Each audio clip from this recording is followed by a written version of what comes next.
Assalamualaikum warahmatullahi wabarakatuh. Perkenalkan, nama saya Anugrah Sam dengan NIM TMM 2100218. Saya berasal dari Universitas Sarjana Winata Taman Siswa Yogyakarta. Di sini saya akan sedikit memaparkan hasil presentasi saya terkait pakaian adat khas Sulawesi Tenggara sebagai salah satu tugas modul Nusantara. Nah, karena saya berasal dari Sulawesi Tenggara, jadi pakaian adat yang akan saya bahas ini adalah yang berasal dari Provinsi Sulawesi Tenggara.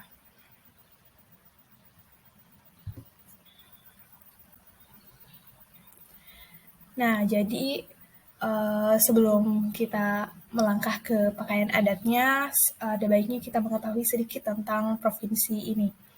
Jadi, Sulawesi Tenggara itu menjadi salah satu provinsi di Kepulauan Sulawesi yang didiami berbagai suku etnis. Nah, di antaranya itu terdapat 3 suku asli terbesar yang mendiami, yakni suku Tolaki, suku Buton, dan suku Muna. Nah, karena banyaknya suku-suku yang mendiami ini, kebudayaan pun juga banyak.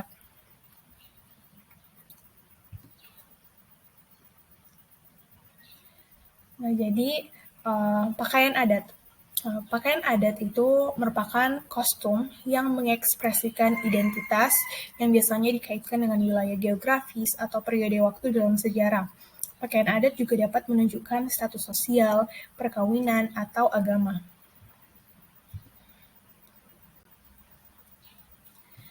Dari definisi tadi, kita bisa menangkap bahwa pakaian adat itu merepresentasikan suatu daerah, termasuk pakaian adat yang akan kita bahas di sini, nantinya akan merepresentasikan Sulawesi Tenggara itu seperti apa, kebudayaannya seperti apa. Nah, jadi di Sulawesi Tenggara itu secara umum terdapat 2 jenis pakaian adat masyarakat. Suku Tolaki, yaitu pakaian sehari-hari dan pakaian upacara. Sebagai pengingat, di sini saya akan fokus pada satu suku saja, yaitu suku Tolaki, mengingat pakaian adat suku Tolaki ini telah didaulat sebagai pakaian nasional yang mewakili Sulawesi Tenggara. Namun, tidak hanya suku Tolaki saja yang memiliki pakaian adat, suku lainnya pun tentu memiliki. Nah, jadi awalnya pakaian adat ini dipakai oleh kalangan bangsawan atau kalangan orang yang punya pengaruh. Namun, dengan berkembangnya zaman, penggunaan pakaian adat pun dapat dikenakan oleh masyarakat kalangan biasa. Bahkan saat ini sudah bisa dipakai seperti dalam acara pernikahan. Saya pikir bagi semua daerah sepertinya memiliki filosofi seperti ini untuk pakaian adatnya. Nah, jadi pakaian adat khas Sulawesi Tenggara yang dimiliki oleh suku Tolaki ini disebut sebagai babung gawi. Nah, seperti yang saya sebut sebelumnya, babung gawi itu dikenakan dalam upacara adat, upacara resmi seperti pernikahan atau apapun. Nah, di sini pakaian adat babung gawi milik suku Tolaki dibagi menjadi 2 jenis, yakni babung gawi untuk perempuan dan babung gawi langgai untuk pria. Nah, kita bisa melihat sedikit gambar di sini. Ini adalah gambar pernikahan. Sedikit gambaran untuk baju adat babung gawi. Nah, pakaian adat babung gawi milik suku Tolaki ini menjadi salah satu pakaian nasional yang kerap kali digunakan untuk berbagai macam acara seperti yang saya sebutkan tadi. Nah, pakaian ini memiliki filosofinya juga, yakni dahulu pakaian ini itu apabila untuk raja atau di sana disebut sebagai mokole atau sania, bokoe, bokeo, dan istilah-istilah lokal lainnya, atau bangsawan atau yang disebut anakia, itu mereka harus menggunakan pakaian babung gawi yang berwarna tajam seperti hitam, merah tua, kuning keemasan, coklat, biru, dan ungu. Sedangkan pakaian untuk rakyat biasa harus berwarna kuning muda atau putih.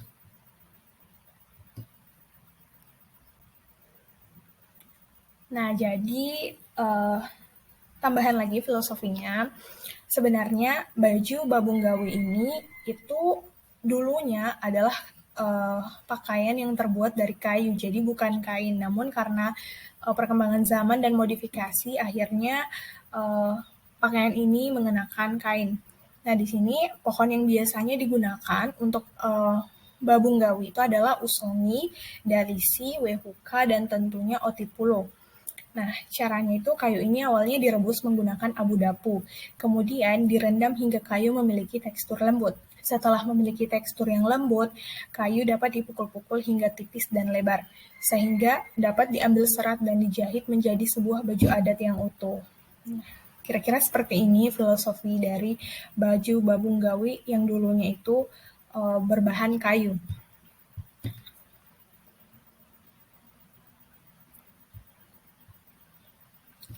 Nah, seperti yang saya sebutkan tadi, babung gawi itu dibagi dua jenis. Yang pertama, babung gawi yang diperuntukkan bagi wanita. Nah, pakaian untuk wanita ini terdiri dari dua komponen utama. Di antaranya adalah lipa hinoru sebagai atasan dan ro menda sebagai bawahan. Lipa hinoru itu dapat berupa blus yang tidak memiliki kancing, sedangkan untuk romendanya itu adalah berupa rok panjang yang punya warna senada dengan atasannya. Panjang rok mencapai mata kaki, dilengkapi hiasan manik-manik emas di bagian depan. Pakaian ini dilengkapi aksesoris berupa sulepe atau ikat pinggang, andi-andi atau anting-anting, eno-eno dalam bahasa sana atau kalung, bolosu atau gelang, solop atau alas kaki atau selop, tusuk konde, dan sanggul dengan hiasan bunga-bunga. Kita bisa melihat sedikit di sini. Nah, mungkin ini tidak secara sempurna merepresentasikan babung gawi. Namun secara umum sudah seperti kita lihat adanya sulepe atau ikat pinggang, juga adanya dua komponen baju di situ yaitu blus dan rok.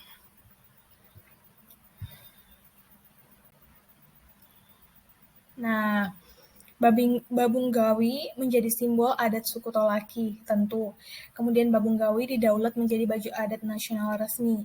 Babung gawi terbuat dari bahan kulit kayu dari hutan, seperti yang saya sebutkan tadi.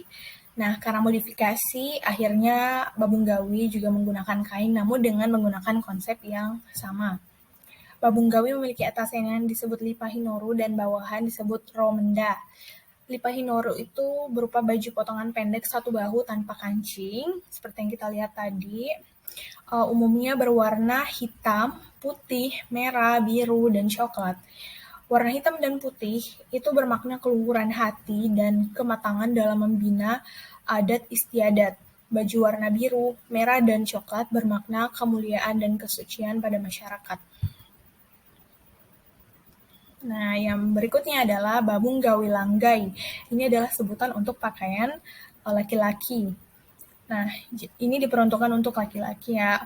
Jadi, untuk babung gawi langgai sendiri itu terdiri dari beberapa komponen. Seperti babung gina samani atau baju atasan yang diberi hiasan. Kalau pada perempuan tadi dia disebut lipa hinoru. Kemudian ada salwaro, mendoa, atau celana. Kalau pada perempuan tadi disebut romenda. Kemudian ada sulepe, sama, ikat pinggang dari logam, dan pabele atau destar. Nah, lebih detail lagi untuk babu gawi langgai ini, itu pertama ada babu kandiu, yaitu baju berkerah, lengan panjang, bagian depan terbuka dengan hiasan keemasan di bagian leher dan belahan baju. Salu aro ala, celana panjang yang bagian kakinya dibelah kira-kira 10-15 cm dengan hiasan keemasan di pinggiran. Lipa bineulu, motif khusus berwarna dasar hitam garis merah. Sulepe atau salupi, yaitu ikat pinggang. Kemudian ada pabele, yaitu busana yang bagian puncaknya runcing dengan sekeliling dihiasi benang-benang emas dan manik-manik. Kemudian ada sapundo bumungai, yaitu sejenis sapu tangan berwarna cerah yang diserasikan dengan warna baju pengantin pria untuk hiasan keris. Kemudian ada leko atau keris, dan ada soloku longgai atau selov khusus untuk pria. Nah, itu dia presentasi singkat saya tentang pakaian adat suku Tolaki dari Sulawesi Tenggara. Tidak sempurna dan masih banyak kekurangan, apalagi untuk gambar, saya pikir itu masih sangat kurang. Namun untuk menemukan gambar yang benar-benar detail memang agak sulit. Untuk lebih jauh mungkin kita semua bisa mencari sendiri gambarnya. Dan untuk gambar-gambar yang tadi saya pikir bisa mewakilkannya secara umum seperti adanya sulepe, kemudian adanya pakaian atasan dan bawahan, juga ada hiasan-hiasan. Saya pikir itu saja. Terima kasih atas perhatiannya. Mohon maaf atas kekurangan dari presentasi ini. Semoga kita semua dapat mengambil pesan dan pelajaran dari kebudayaan-kebudayaan yang ada di Sulawesi Tenggara. Sekian, terima kasih. Wassalamualaikum warahmatullahi wabarakatuh.